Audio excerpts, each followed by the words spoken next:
So what they've done is Microsoft was set up so that there would be one global operating system that the U.S. government had a backdoor into for all computers everywhere in the world. Right.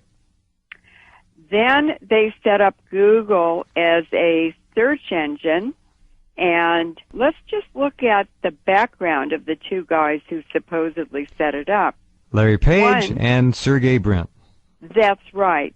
Now, Sergey Brin he was born in Russia, so he's from an immigrant family. But listen to this. His father was a mathematician who worked at the University of Maryland, and his mother worked for NASA. I didn't know that one. Well, it's like a blue-blood line. NASA. And that is exactly where Sergey Brin and Larry Page park their private jets. Of course. Is at the NASA facility. Mm-hmm. They don't have to go through TSA. Gosh, what a surprise. Right. Larry Page is an American. His parents were both computer science professors at Michigan State University, and his father was one of the top experts in the United States on artificial intelligence. Now, Sergey Brin married a Polish-American woman called Anne Wojcicki. So as soon as Anne Wojcicki married Sergey Brin, she was given millions of dollars in venture capital the day of the wedding. I think she got $20 million. Just to start. Right. That's right. All right, hold on. Lorraine Moray is our guest tonight, a longtime friend of good people everywhere on the planet. Her work on depleted uranium, of course, really knows no bounds and needs not much of an introduction. She's talked about it too many times to count around the world and on this program as well. We're talking about Google and DNA and control. Next time you hit the Google search function, just keep in mind that your finger is doing a lot more than simply looking up information. You're helping to propel a monster on the planet. It is a beast. It's unbelievable what's going on. Go ahead. It's unbelievable. And what I want to emphasize is that Google, Microsoft, Facebook, and the social networking websites, all of them. eBay, Skype, Google Mail, Yahoo Mail, PayPal, these are all the same entity. They're all integrated. They get bought and sold and traded around. These are all U.S. Navy and military operations. Now, I know a physicist who told me that they were tracking people in the lab by the electromagnetic frequency emitted by individual's DNA. In other words, every living thing is an antenna that transmits and receives. We're an electrical system, and the DNA in every living thing has a unique frequency and signal. That is what they're using, what they're focusing on, and what they're weaponizing to completely control us. The DNA Human Genome Project was carried out at the Lawrence Berkeley National Lab, where I was a staff scientist for 5 years. But the Lawrence Livermore Lab, Los Alamos National Lab, these are all nuclear weapons labs, were also involved.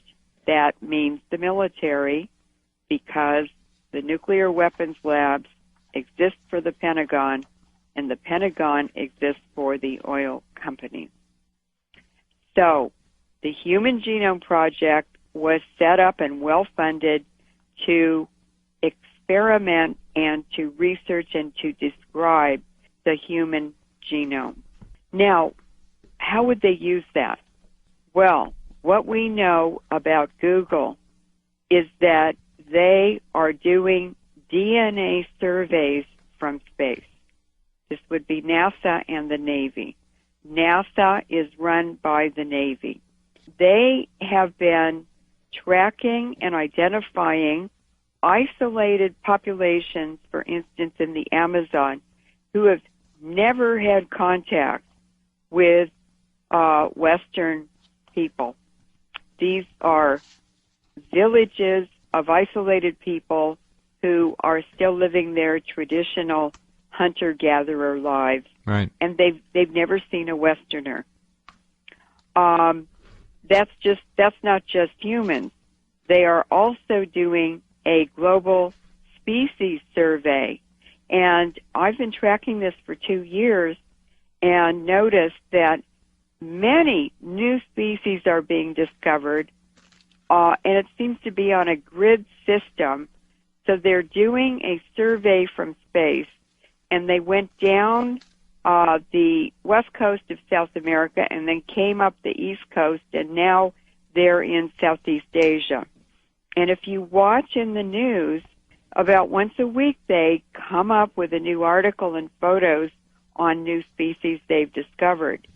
This is part of the United Nations Agenda 21 program, which is to identify all species and to do a complete global inventory of humans and animals. And what David Rockefeller has said about Agenda 21 is that in the end, we're going to have a chip on every person, and they will only be allowed to take out of the system what they put into it. If you work 12 hours a day, you're allowed to take 12 hours of something of value out of the system, but nothing more. What is going on? The J. Greg Venter Institute, which you sent me the article, right, has their mission as, quote, to forge new life forms, unquote. And they are also involved in manipulated computer code on DNA. What does this mean? Well, Dr. Helen Wallace from GeneWatch in 2002 said, we are in great danger, and she described this as a massive DNA database by the back door. Now, what this does sociologically, it begins to set up a caste system here, which we already have, but this is a different way of doing it. I don't know where it's all going to go, but it's clearly hurtling forward at a pace that is pretty damn scary if you understand the potential of control here. And what they're doing is using computing, medicine, technology, and the police state to converge into basically what is creating a totalitarian scientific oligarchy. And their purpose is to get this information and use it in discriminatory programs where the rich benefit and the poor are impacted negatively by these programs. And the second part of that agenda is the Depopulation Initiative. Now, a really good example about this biopiracy. Now, I did an interview with Dr. Wynne Parker.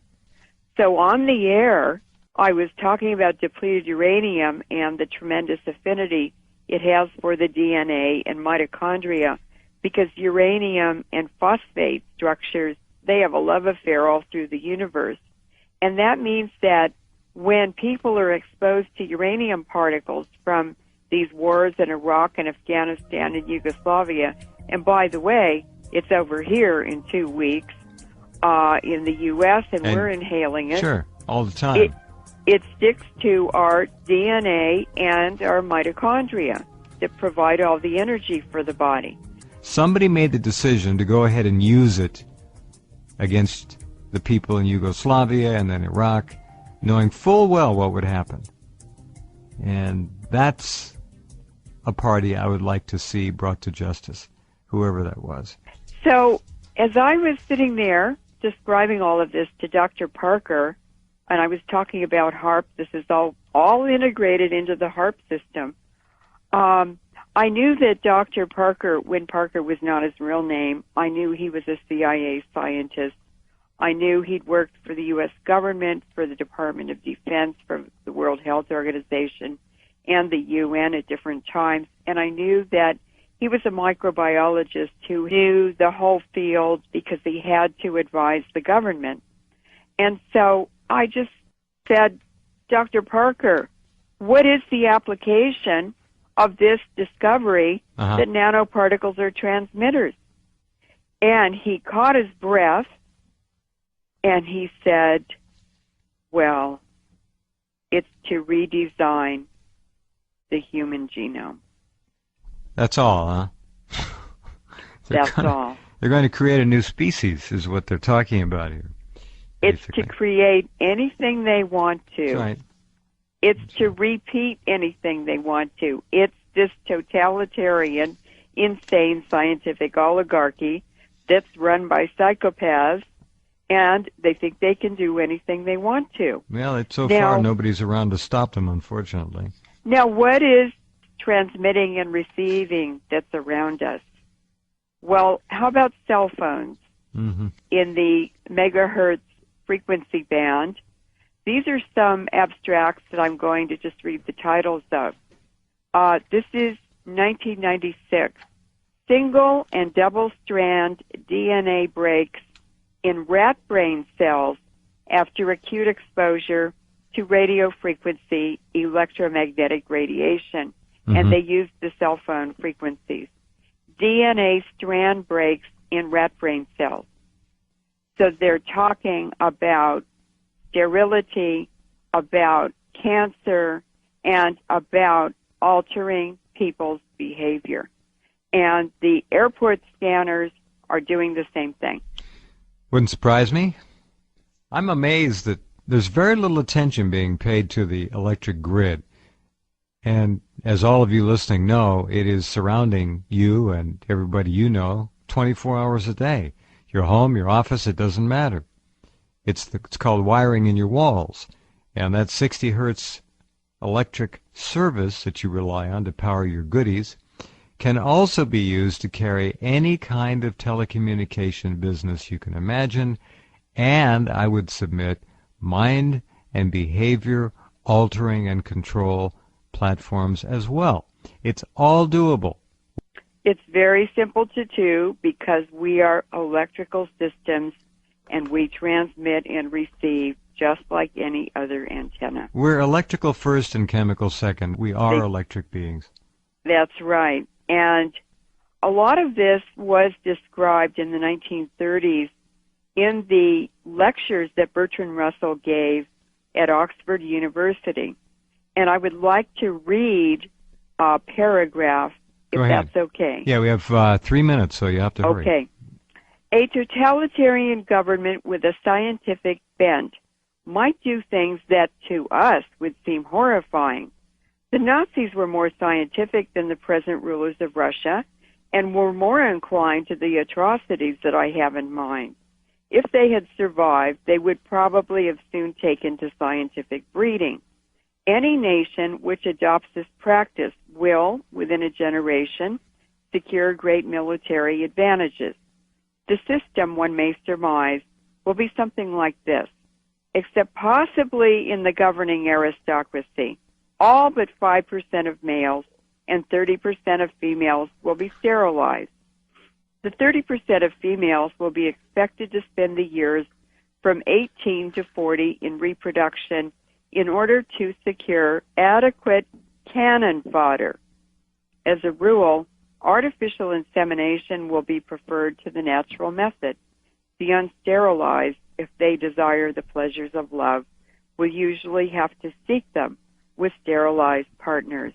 In other words, Jeff, Bertrand Russell's message is that wild reproduction is no longer an option. Yeah.